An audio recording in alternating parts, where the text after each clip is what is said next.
बोल तुमरुकेश्वर महादेव की। तुमरुका जी का नाम लेकर भगवत स्मरण। तुमरुका, ये तुमरुका नाम कोई सहज नहीं है। हजारों बीमारियों पर भारी पड़ता है तुमरुकेश्वर नाम, तुमरुका नाम। कल हम वर्णन करेंगे जिसकी किडनी लीवर में अगर तकलीफ हो जाती है, या कैंसर जैसा रोग भी डॉक्टर बता देते हैं, या नारी के गर्भ अवस्था में गांठ पड़ जाती है बच्चेदानी में भी, तो उसमें तुमरुका जी के नाम का मात्र एक आप प्रयोग करेंगे और बाबा की कृपा से 3-4 महीने में आप वापिस अल्ट्रासाउंड कराओ, जांच कराओ, बाबा उसको ठीक कर ही रहेगा। तो ये शिव तत्व है। जो नारी शिव के मंदिर में 1 लोटा जल चढ़ाती है, वो 7 पीढ़ी अपनी नहीं, 71 पीढ़ी मायके की और 71 पीढ़ी ससुराल की तार देती है। 7 पीढ़ी तक का भाव नहीं कहा गया, यहाँ 71 पीढ़ी का भाव कहा गया। शमी के 5 पत्ते, बेलपत्री के 5 पत्ते, बेर के 5 पत्ते। क्या क्या चीज है जरा जम के बोलो। शमी के 5 पत्ते, बेर के 5 पत्ते और बेलपत्री के 5 पत्ते। महाराज, श्रावण महीने की दोनों अष्टमियों में से कोई भी अष्टमी, यह भी जरूरी नहीं है कि सोमवार की ही अष्टमी थी। श्रावण महीने की दोनों अष्टमियों में से कोई भी अष्टमी को बेर के पत्ते पर लाल चंदन, बेलपत्री के पत्ते पर पीला चंदन, शमी के पत्र पर केवल कोई चंदन लगाने की जरूरत नहीं, सादा केवल एकदम कुछ भी उसमें लगाकर नहीं, सिंपल।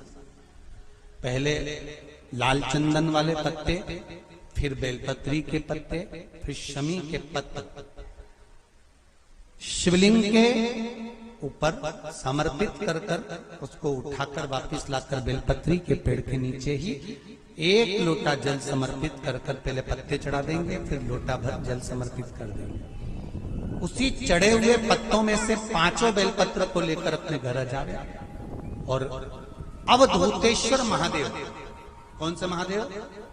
अवधूतेश्वर महादेव। ये अवधूतेश्वर महादेव कौन से हैं? आपको कथा में कई बार वर्णन करा गया है। शंकर भगवान को क्रोध आया, ब्रह्मा जी ने क्रोध को लिया, समुद्र में डाला। उस रूप को क्रोध का एक रूप था, क्योंकि जो मदिरा पान करने वाले होते हैं, व्यसन करने वाले होते हैं, गलत काम करने वाले होते हैं, इनको सुधार कर जाओ। जितना तुम समझाओगे ये उतना कबूल होंगे। तुम बच्चों से कहोगे गलत लड़के के साथ रह रहा मत रहे, तो और ज्यादा क्रोध करेगा, और चिड़चिड़ करेगा, और अपशब्द करेगा। तो ये क्रोध को सही नहीं करेगा। अवधूतेश्वर अवधूतेश्वर महादेव का स्मरण कर 5 पत्तों को लेकर आइए। कुछ समय बाद जैसा जैसा समय की अनुकूलता मिले, आप किसी मदिरा का पान करने वाले या किसी व्यक्ति को वो पत्ते दोगे या प्रसाद के रूप में दो तो अच्छी बात है, नहीं तो उस पत्ते का थोड़ा थोड़ा भाग भी प्रतिदिन मात्र 21 दिन तक अगर थोड़ा थोड़ा भाग भी दे दिया जाए तो धीरे धीरे धीरे धीरे मदिरा पान, व्यसन, गलत आदतें। शंकर भगवान के शिवलिंग पर जब बेलपत्र चढ़ता है तो बेलपत्र का जो सीधा भाग होता है वो शिव जी के शिवलिंग पर होना चाहिए, उल्टा भाग ऊपर होना चाहिए। जब नंदीश्वर को बेलपत्र चढ़ाते हो तो नंदी को 2 जगह बेलपत्र चढ़ती है, आपको ध्यान में होगा। पहली बेलपत्र नंदी को जब चढ़ती है तो नंदी के सामने चढ़ती है, तो उसका बेलपत्री का जो डंडी का मुख है वो नंदी की ओर होता है और बेलपत्री की पत्ती का मुख शंकर जी की ओर होता है। समझ में आ रहा है सबको? डंडी का मुख, जैसे नंदी ऐसे बैठा है तो डंडी का मुख नंदी की ओर होगा, पत्ती का मुख शिव के, और ये सीधी की सीधी नंदी के सामने नीचे तक खा जाती है, नंदी के सामने। और एक बेलपत्र जब नंदी के ऊपर चढ़ती है तो डंडी का मुख शिव जी के ऊपर होता है और इस पत्ती का मुख नंदी के सिर पर नंदी की ओर होता है। ये 2 बेलपत्र रखकर शिव जी का स्मरण कर कर जाएं, कार्य सफलता की।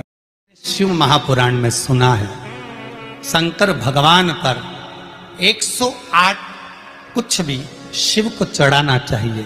श्रावण के महीने में। हमने पहले भी कहा था, पिछले लॉकडाउन की कथा निकालिए और श्रावण के महीने की कथा निकाल कर सुनना। उसमें कहा था आपके पास कुछ भी नहीं है तो 108 चावल के दाने चढ़ाइए, 108 मूंग के दाने चढ़ाइए, 108 आप चाहे तो सरसों के फूल चढ़ाइए, 108 चाहे तो सफेद पुष्प चढ़ाइए, 108 चाहे तो गुलाब की पत्तियां चढ़ाइए। पर सावन के महीने में एक नियम बनाना कि मैं 108 ये वस्तु शिव को समर्पित करती। उसका कारण क्या है? तो स्कंद पुराण में लिखा है शंकर भगवान को सावन के महीने में जब हम 108 कोई वस्तु समर्पित करते हैं तो शंकर उसको लाख और करोड़ों गुना कर कर हमको पूरे वर्ष में प्रदान कर देता है।